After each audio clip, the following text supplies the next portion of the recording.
د لور وزیرستان ټول خلک ته د عید مبارکي وایا او دا چې کوم سپاټ دی په سیر په مشهور دی د عید په دوه ورځې نه به عید نه بعد چې کوم دوه ورځې دي په دا کې خلک د شغل دپاره د تفریح دپاره دلته رسي او ډېر انجوای کوي که چیرې حکومت یا عوام دا ډیمانډ وکړو د حکومت او د منتخب او نمائندې ایم این اے ایم پی نه چې دلته میشته یو پارک جوړ شي چې خلک پکې خپل ریفریشمنټ کو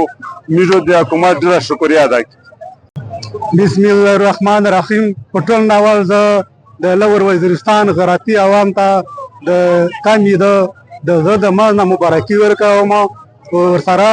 د دوی غیرت د دوی پښتو ته زه سلام پیش کوم چې په دغه معاصلې او په دغه جنګ نه په دغه بدامني باوجود دی د خپله خوشحالي مناو کوي. سره ډېره د افسوس خبره ده چې په دغه زیاته ابادي کې په دغه شغلي خلک کې د اوسه پورې یوه مهینه یوه ایم پی اے او یوه حکومت میشته یو داسې وړ پارک نه کو جوړ د شغل دپاره د تفریح دپاره او د چکر دپاره میشته پارک نه شو جوړ چې موږ عید پکې مناو کولی یو. ډېر خلکو غلی دی، ډېر خوند کو، ډېر زبردست سیستم دی،